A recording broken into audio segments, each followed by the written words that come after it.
Welcome back to our slow English story session. Today, we're diving right into the second tale of the Hexa-Stellas. So let me ask you something. What happens when a genius, a kid who truly believes he's the strongest, finally hits a wall, when he realizes his power has limits? Well, that's exactly where our hero's real journey begins. All right, let's set the scene. Our story kicks off with a young boy named Ruji. And this kid, he believes with every fiber of his being that he's destined to be the most powerful person in the entire world. Now, where does all this confidence come from? It's all about his partner. See, when he was just 6 years old, Ruji bonded with something called a dream link. And not just any dream link, mind you. He bonded with the legendary thunder wolf Shin-Hui. I mean, with a magnificent creature like that reflected behind you, yeah, you'd feel pretty invincible too. But, reality has a funny way of hitting hard. When morning comes, that mighty Thunderwolf is gone. And in its place, this tiny, fluffy puppy. To make things worse, the great wolf Shinny speaks right into Ryuji's mind and drops a bombshell. Your body is too weak to hold my true power. Ouch. Okay, let's fast forward a few years. Ryuji arrives at the Royal Raisin Academy. And this is not your average school. It's an elite military academy, where they take the strongest kids in the nation and train them for war. This is a place where talent is everything, because they are literally preparing these kids for the front lines.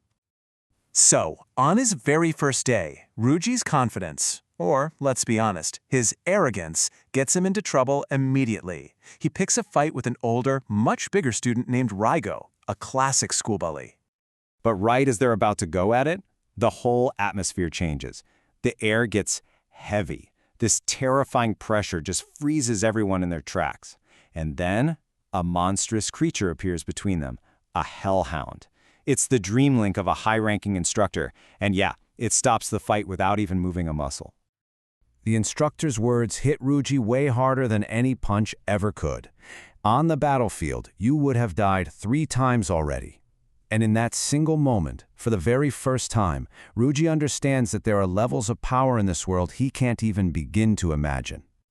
So, humbled by this wake-up call, Ryuji doesn't get placed in the top class like he expected. Nope, he finds himself in Class 3, the underdog group. This is where he's going to have to learn that strength isn't just about what you can do on your own.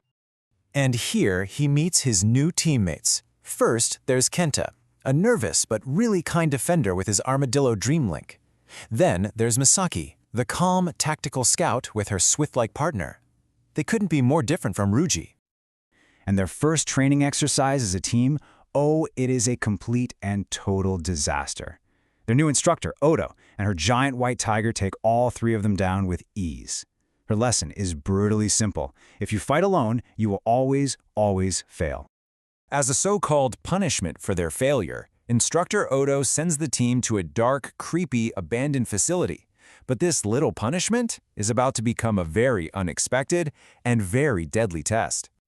What was supposed to be a simple mission turns into a real battle for survival, because out of the murky waters comes a wild dream link, a giant, terrifying serpent, and it looks very, very hungry.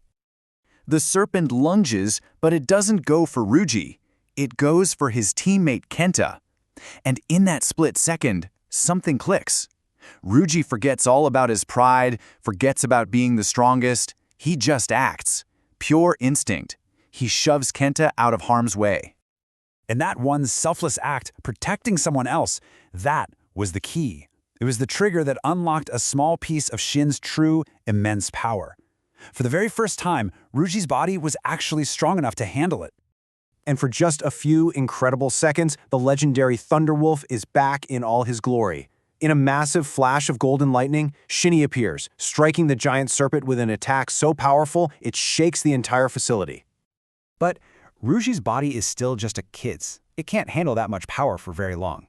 Shinny is forced to revert back to his tiny puppy form, leaving Ryuji totally exhausted and helpless, right in front of the enraged, wounded monster. Just when it seems like all hope is lost, their instructor arrives, and she's about to teach them a lesson not just about power, but about what it truly means to be strong. Before the serpent can land its final fatal blow, there's a flash of white. Instructor Odono appears, and with a single, perfect sword strike, she ends the threat completely. Just like that, the battle is over. Later, Odo shows them an old, deep scar on her arm.